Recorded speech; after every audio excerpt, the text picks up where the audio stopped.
Hello દોસ્તો, કેમ છો? મજામાં છો ને બધા? આપ સૌનું મારી ચેનલ હર્ષદ કામદારમાં હાર્દિક સ્વાગત છે. આપણે આજે જૈન ફિલોસોફી અને અર્વાચીન મેડિકલ સાયન્સનો સંબંધ વિશે વાતચીત કરીશું.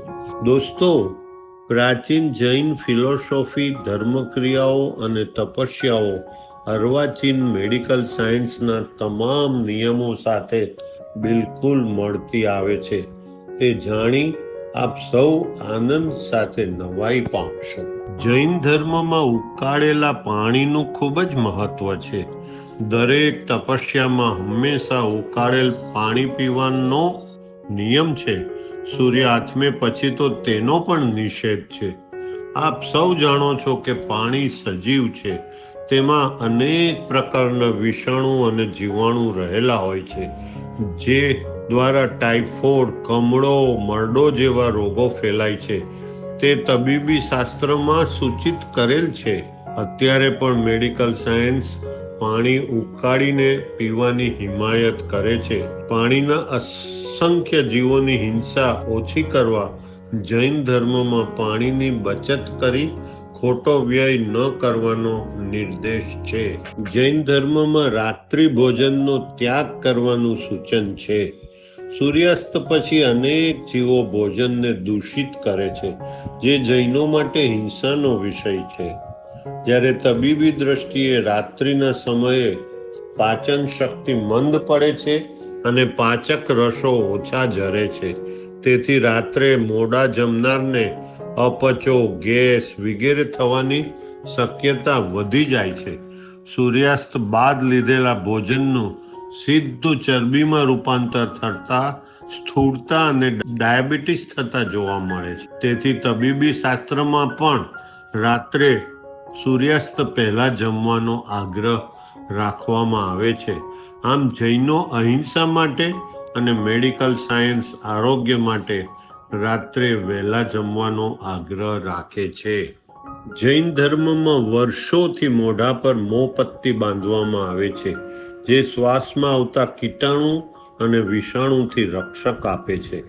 કોરોના વાયરસના આક્રમણથી બચવા ફરજિયાત માસ્ક પહેરવાના નિયમથી સૌને ખ્યાલ આવી ગયો કે મોમપટ્ટી અથવા તો માસ્કનું મહત્વ શું છે.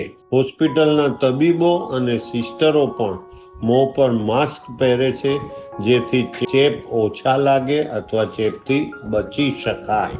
જૈન ધર્મમાં બધાથી અલગ બેસી કલાક સુધી સામાયિક કે પ્રતિક્રમણ ન કરવાથી મન શાંત થઈ સંયમિત બને છે અને આત્મદર્શન થાય છે. હાલના તબીબી વિજ્ઞાનમાં મેડિટેશન દ્વારા મનને શાંત કરી ઉદ્વેગ મુક્ત કરવા ઉપયોગ કરાય છે.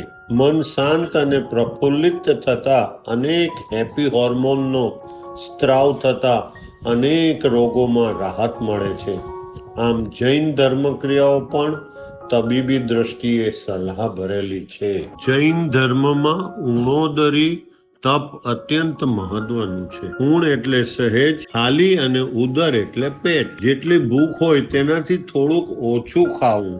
ભરપેટ ન જમતા થોડું પેટ ખાલી રાખવું, તેને ઉણોદરી કહે છે. ઓછું ખાવાથી અનેક રોગોથી બચી શકાય છે.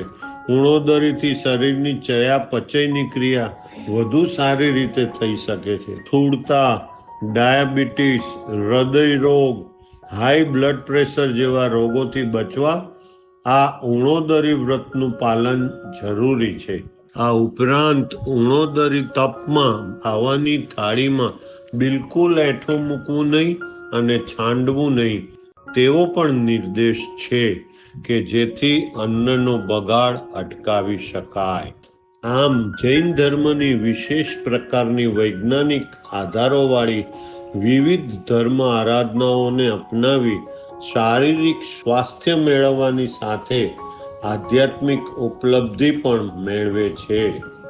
દોસ્તો, આજનું આધુનિક વિજ્ઞાન જે બાબતોને જીવનમાં સહજપણે અપનાવી તંદુરસ્ત રહેવાનો અને કોઈ પણ ચેપ અટકાવવાનો આગ્રહ સેવે છે, તેને જૈન ધર્મ દ્વારા એક ધાર્મિક અનુષ્ઠાનના રૂપમાં અપનાવી લેવાયા છે. જય જિનેન્દ્ર.